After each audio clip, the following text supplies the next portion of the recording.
Good morning, good afternoon, and good evening to everyone participating live in this conference, wherever you might be around the world. Welcome to our session on fully homomorphic encryption. We have an exciting technology that we want to share with you all.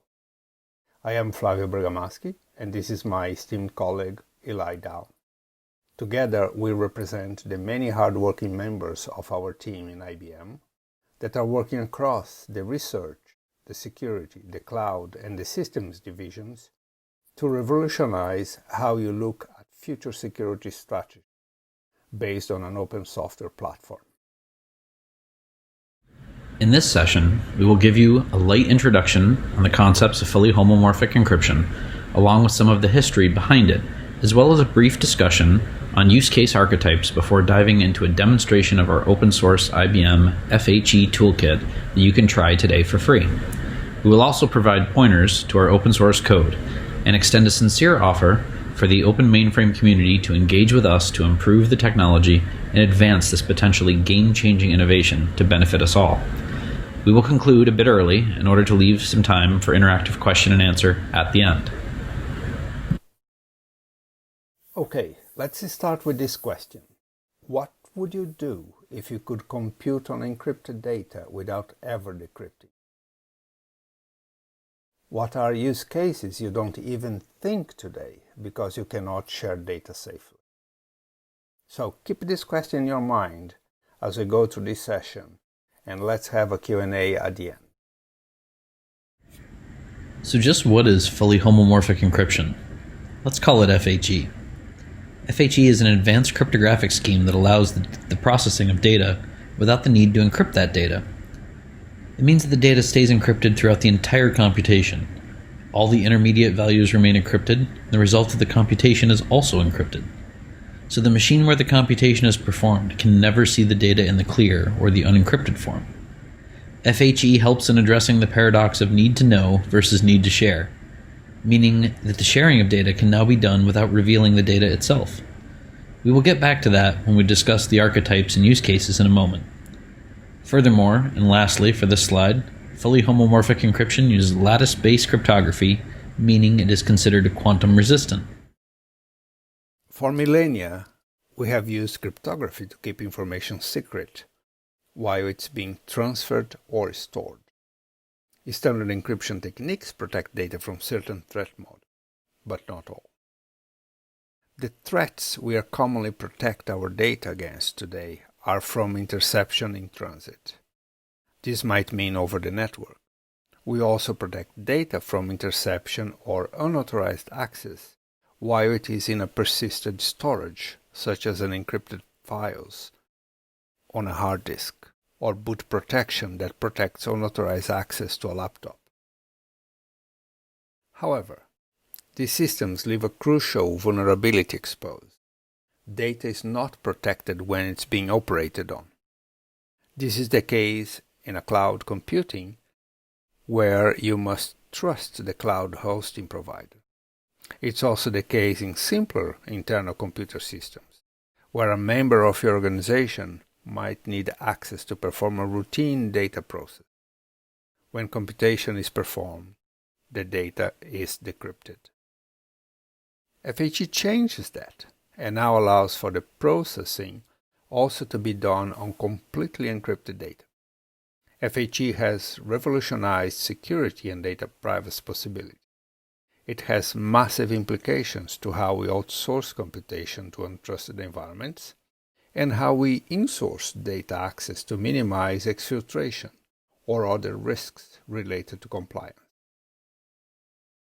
We are now at the inflection point where FHE has become practical for many applications, and in particularly those in the regulated industries and those where privacy and confidentiality of data is paramount. The integrity triad is complete. Data can be secured at all times. But let's set the expectations accordingly. There is no commercial offering yet from IBM in this space. To understand why, let's look at how we got to now, so you can extrapolate when the time is right to consider experimenting with this technology for yourself. Let's spend a couple of minutes and look at the history of FHE and the sheer amount of advancements this technology has been through in the few last years. FHE was invented in 2009 by IBM. It was a scientific masterstroke that resolved an encryption question dating back from 1978, when an earlier and very widely adopted encryption scheme called RSA was first published. The breakthrough was creating a cryptographic scheme that can support both additions and multiplications operations on arbitrary circuits with unbound depth. For more than 30 years, cryptographers and mathematicians were not clear even if a solution existed. At the time, this heroic mathematical feat was praised in the community, but simultaneously looked at just as a theoretical approach, and was deemed too slow for any practical use. As we moved through the years to 2011, one of the very early implementations would take 30 minutes to compute a simple multiplication operation on one bit. 1 year later, with algorithmic advances, it was possible to perform 30,000 of those single-bit multiplications in only 36 hours. Staggeringly slow compared to an encrypted counterpart, but orders of magnitude faster than just a few years before. Around then, interest in FHE started to become real. In 2013, IBM released its first version of a homomorphic encryption library, called HElib, as open source. This implementation library allows FHE computation over integers. We believe that this library and open sourcing the software accelerated the advancement of FHE and spawned a great deal of further academic and commercial interests. Progress continued incrementally. In late 2015, IBM demonstrated how FHE could be used to compare two human genome sequences in less than an hour, and demonstrated how to compute spatial-temporal set intersections, a problem area with many business applications. In 2017, our colleagues from the Seoul National University in South Korea came up with something known as the approximate number scheme that allows FHE computation over complex numbers, meaning the ability to compute on approximate floating point numbers, enabling work outside of the integer domain. This was, in our view, a pivotal step towards privacy-preserving machine learning. In the last decade, FHE has evolved from being a mathematical plausible to reaching an inflection point, perhaps one of many to come, where FHE become practical for certain use cases. Since 2018, we, along the broader crypto community, have embarked in the usability and early adoption phase, where we are concentrating in robustness, performance, usability, standards, and most importantly, understanding use cases. Now in 2020, we are excited to bring FHE technology to the hands of developers to further accelerate the adoption, interest, and development of FHE applications and experimentations. So why isn't this technology everywhere right now? As we showed you, the performance and use cases have steadily improved. But there is another aspect of FHE where we need to discuss, and it relates to developer readiness in implementing FHE in software. Unlike bolt-on encryption, FHE is woven deep into the computation and thus requires writing business logic to take advantage of the security it offers. The top flow you see in this chart depicts a typical scenario of how cryptography is used today. Developers write code or applications to perform some business logic, and when that is done, or maybe just before it's done, the security team gets involved at the periphery to add on protection or around certain sensitive parts of the application logic. In most scenarios, that will involve adding access controls, encryption for data at rest or data in movement. But whenever the application needs to compute on the data, it needs to be decrypted. And as we discussed, that is when the data is most vulnerable to semi-honest or dishonest or even malicious actors. In the lower example you see, numbered 2, we show how fully homomorphic encryption changes all this. The bottom flow depicts fully homomorphic encryption protection woven into the business logic, processing the data in encrypted form without ever decrypting it. So there's a trade-off to be made, and I ask you, as does my colleague, is writing the business logic over again to make use of fully homomorphic encryption worth the security gain to your organization? For this audience, and for some workloads, we suspect the answer is a strong yes. But this is a new paradigm of security, which today will require your organization to partner your application developers with cryptographers and data owners. But we think the results can be transformational. And now that we scared everyone off, thinking you have to rewrite new business logic, and we do understand that that is a burden to be paid, let's talk about just what kinds of business logic are known to exist for FHE, or have archetypes or patterns that already exist. Okay, so we know that we can compute on encrypted data without the need to decrypt it. But you might be thinking, it's all good, but tell us, what can we do with it? So let's look at some of the use case archetypes to understand how applicable FHE can be. Let's start with the oblivious queries. Why would we want to do an oblivious query? Well, whenever you ask someone a question, you review intent. You review information that might be private to you, like what you know, what you don't know, your location, your acquaintance, etc. Wouldn't it be useful if you could ask the question without revealing all this information in the clear and get back the right answer? For example, let's say you want to ask for directions to go from home to work, and you use one of the many applications or services around. When you use these services, you review your current location, the time of the day, the destination location, and the intent to go from A to B. The application or service you use is honest but curious, and learning all your patterns of travel and combining with others around you. That's a lot of private information you are giving away. With FHE, the same query for directions could be done homomorphically without revealing any of the details, but you would still get encrypted directions that only you could decrypt and use. The second scenario is one of set intersection. This is a common use scenario when two or more entities want to share their data to identify the overlaps and perform some type of aggregation on the overlap, but don't want to reveal to each other their entire set or what the overlap is. Typical examples include co-marketing and mergers and acquisition scenarios. Extracting value from private data. Now that we have covered some of the basic use cases, it becomes clearer that since we can compute on encrypted data and share data securely, we can do machine learning on encrypted data. We have demonstrated both regression-based machine learning and neural networks-based machine learning in real customer scenarios for two large banking institutions, one in Latin America and one in Europe.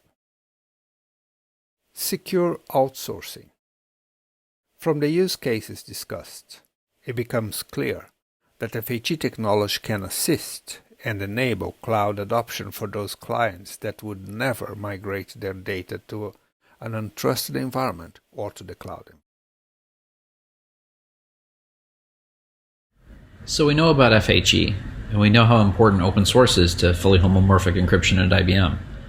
Let's take you through a hands-on experience of what it's like to get the sample applications up and running that we're shipping with our toolkit.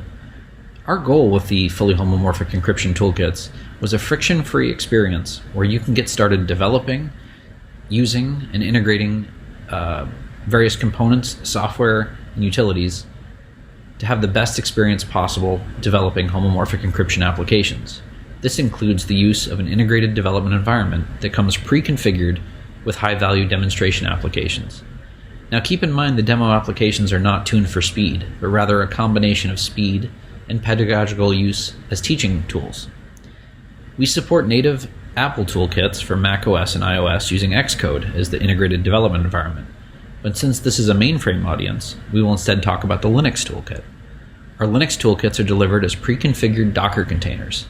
The Docker containers can be hosted on Macs, Linux servers, or desktops, including Microsoft Windows Subsystem for Linux, as well as all modern Linux platforms on the mainframe, such as those on ZVM or LPAR.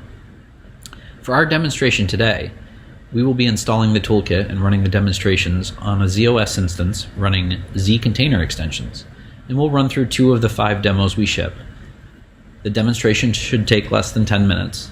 The experience is identical regardless of your Linux-supported host platform. All of the code for the toolkits and the demos you're about to see are open source, and the pre-built Docker container images are available on Docker Hub for free. We really want you to try this stuff. Show it to your developers, to your data owners, and to your line of business, and help show them that fully homomorphic encryption is real. So let's get into it.